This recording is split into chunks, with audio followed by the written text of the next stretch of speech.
We are this close to Star Wars The Force Awakens, so I think now is the right time to talk about the last movie in my Star Wars series, and that is Star Wars Episode 3, Revenge of the Sith. Now, as I mentioned in my previous Star Wars video, Attack of the Clones is not only the worst movie in the Star Wars prequel trilogy, but it is the worst movie in the entire Star Wars saga. Revenge of the Sith, on the other hand, is undisputedly the best movie in the Star Wars prequel trilogy. But does that make it a good movie? Well, even though I will say Revenge of the Sith does have its fair share of flaws, it does have good things to go along with it. So let's discuss exactly what that is. So the movie opens up a few years since Attack of the Clones, and we see Anakin and Obi-Wan leading this rescue mission through space in an attempt to save Chancellor Palpatine from General Grievous. Now, I will say, the opening sequence of this movie I thought was pretty awesome. I mean, we just get this really cool space battle of Obi-Wan and Anakin just taking out all these droids and anything that gets in their way to get to the ship. It's action-packed, it looks really good visually, the cinematography is done very well. It made for a really solid opening. And then once Anakin and Obi-Wan have officially made it aboard Grievous' ship, the movie was only showing that much more promise for me.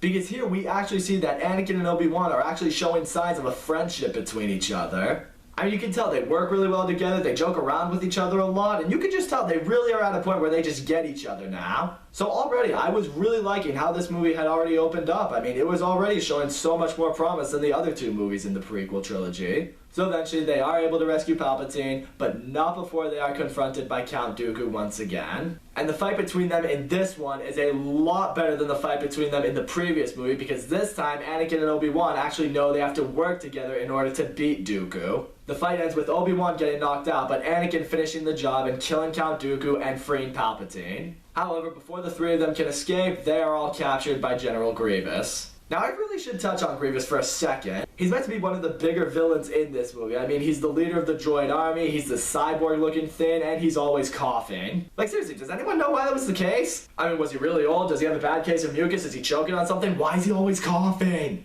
If you know why, tell me why. So the three of them are able to escape from Grievous, but Grievous is then unfortunately able to escape from them. Luckily, these three are able to land his ship onto Coruscant, and mission accomplished. Now we get to see Anakin reunite with Padme.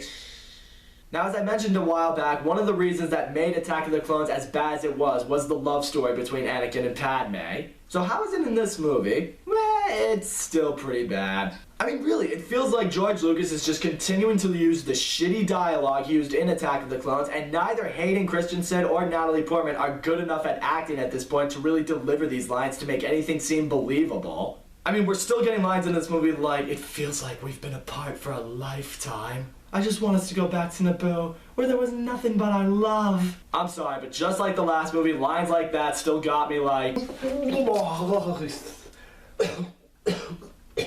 That was just water, by the way. I don't want you guys to actually think I threw up, but you get my point. So now the main storyline in this movie between Anakin and Padme is she is now pregnant. And now Anakin has, been having these visions of her dying in childbirth, kind of like the visions he had of his mother just before she died. Which of course now has Anakin completely determined to make sure that he does not lose Padme as well. Now at the same time, Anakin has been personally asked by Palpatine to be his voice on the Jedi Council, which Anakin of course thinks is a huge deal because that would officially make him a Jedi Master. And while the Council does accept him onto it, they do not grant him the rank of Master. And this is where once again I go back to really not liking Anakin, because he now throws a huge bitch fest over not being granted the rank of Master and having to do what the Council is ordering him to do. It's like Obi-Wan puts it best. He looks at me, he's like, dude, to be on the Council at your age, that has never happened before. Show some appreciation. But no, we never get that from Anakin because he's such a whiny little baby. So in the meantime, the Council has now tracked down General Grievous and they send Obi-Wan to take care of him. And the Council is really stressing how important this is because everyone has talked about in this movie how this war will never end as long as General Grievous is still alive.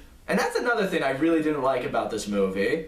It really stresses how Grievous is the one that needs to be killed to end this war, and yet this is the first movie we have seen him in. And the worst part of that is he's really only in this movie for like a total of 3 different segments. I don't know, but I feel someone who is that pivotal to the storyline should be in a movie way longer than that. So Obi-Wan does encounter Grievous, who decides to face Obi-Wan single-handedly, even though he has an entire droid army around him to help him. That's weird. So the two get into their own lightsaber duel, which ends with Obi-Wan basically cutting off most of Grievous's hands and killing him by shooting him in the chest. However, at this point, Palpatine has officially revealed to Anakin that he is the Sith Lord Darth Sidious. We find out he is the one who has been controlling the Republic and the Separatist movement behind everyone's back. And now he's trying to get Anakin to join the dark side as his new apprentice with the promise of saving Padme's life. Anakin, however, chooses to do the right thing and reports him to Mace Windu. And now Mace Windu shows up along with 3 other Jedi Masters to arrest Palpatine. And now Palpatine whips out his own lightsaber and just takes out the other 3 Jedi Masters like they're absolutely nothing before facing Mace Windu one-on-one. Which I honestly thought was pretty stupid. I mean, you outnumber this guy 4 against 1, and 3 of you who are supposed to be Jedi Masters just got taken out right out the gate? It doesn't make any sense, and I think it's stupid. Now at this point, Anakin has shown up. Mace Windu is about to finish Palpatine, but Anakin interferes by cutting off Mace Windu's hand, and Palpatine just shoots his lightning at Mace Windu, which kills him. With that, Palpatine, who has basically been deformed to his true Darth Sidious form, now finally convinces Anakin to join the dark side by promising him that if they work together, they can hopefully figure out a way to save Padme. That certainly inspires confidence, doesn't it? With that, Darth Sidious officially inducts Anakin, saying, "Henceforth, you shall be known as Darth Vader." Really? Like, there is no meaning behind that name whatsoever? You just came up with it at the top of your head? Did you do it with every other apprentice you had in these movies? See, it just doesn't feel right. So on his first day on the job as the Dark Lord of the Sith, Anakin is ordered to go to the Jedi Temple and kill a bunch of little kids, which he completely and totally goes along with. And this honestly might have been the biggest problem with Revenge of the Sith.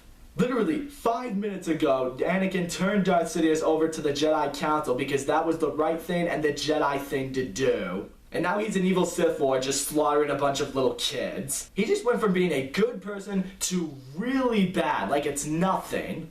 That is not how a character should be transitioned in a movie. And here's the other part of that problem. In this movie, one thing that I was really looking forward to is just see Anakin, or well in this case now Darth Vader, just show how much of a badass he is. Seeing him taking out powerful Jedi and really establishing why he became what he became in the original trilogy. And really, all we really saw Darth Vader do in this movie was kill kids. That's not the action of a methodical, powerful villain. That's just the actions of a complete dick. So I think this movie did a really poor job when it comes to that. And now we get to the part where I honestly started to feel this movie was trying to do everything it could to tie in the prequel trilogy with the original trilogy. Like honestly, to the point where it actually started to seem to feel crowded. At this point, Sidious has ordered the stormtroopers to execute Order 66. This leads to the stormtroopers turning against the Jedi and killing every single one of them, with of course the exception of Obi-Wan and Yoda, because they are the ones we see in the original trilogy. Honestly, when I watched this scene, I couldn't help but think to myself that when George Lucas was writing this, he was like,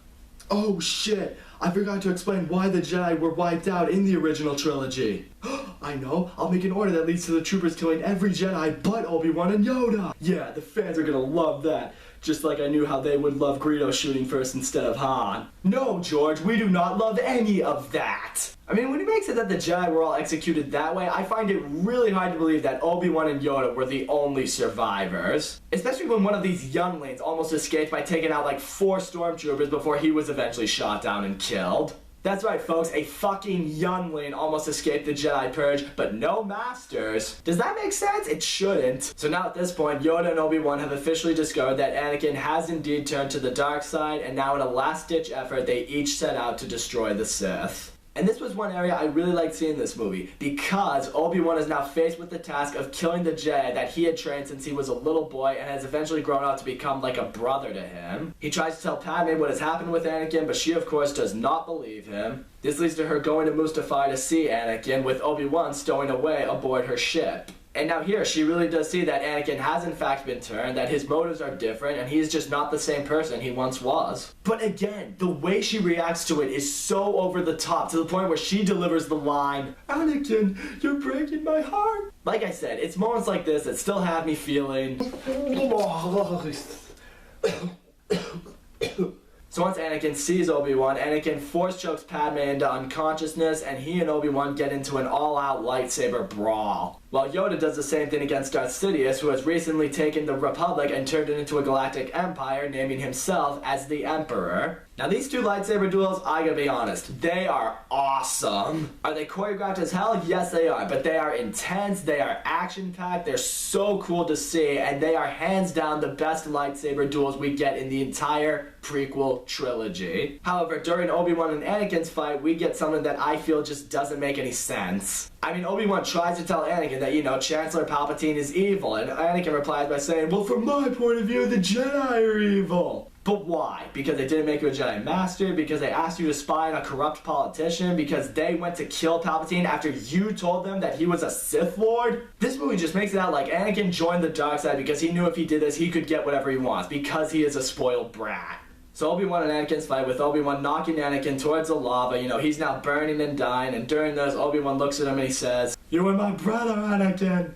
I loved you." But wait, I thought a Jedi shall not know anger, nor hatred, nor love. Now you're telling me that kind of love is okay at least? Stop sending us all these mixed signals, George Lucas. So Obi-Wan and Yoda regroup as neither of them were officially able to get the job done. Padme is officially gone into labor, where of course she gives birth to Luke and Leia, and then she dies of a broken heart apparently. Okay people, even if you love Revenge of the Sith, you have to be willing to admit that that's pretty stupid. In the meantime, the Emperor has rescued Anakin, he's brought him aboard his ship, and now he is placing him in the Darth Vader suit. And seeing the suit be constructed and seeing Anakin being placed into it, and once it's all done, you hear Darth Vader breathing for the first time, that is really awesome to see. But of course, Vader immediately asks about Padme, and the Emperor tells him that he killed her in his anger, which afterwards Vader just goes, "No!"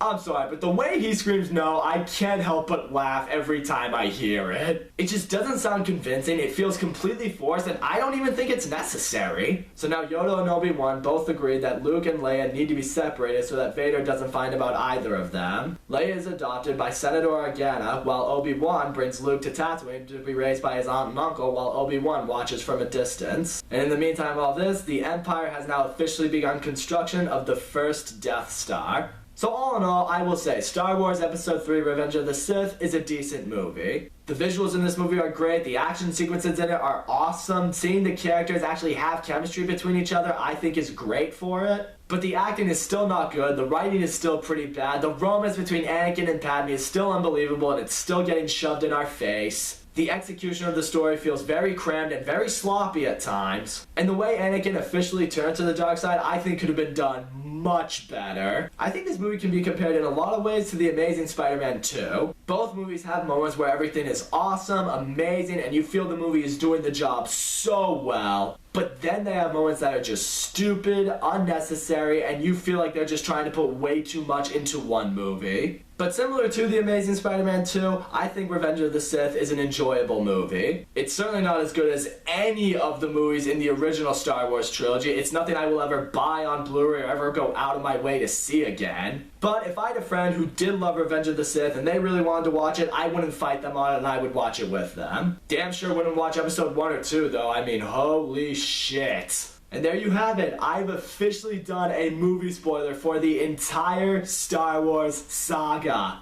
That is, of course, until tonight when Star Wars The Force Awakens finally gets here. I've already bought my ticket for it. I'm going to see it tonight. I will hopefully get a spoiler for that up for you guys, hopefully by beginning to middle of next week, so you all have the weekend to see it. It looks awesome, I've heard it's awesome, and I am so excited for it. But for now, that's all I gotta say, so guys, thank you so much for watching my video. Don't forget to leave a comment, like, subscribe, and I will see you all next time.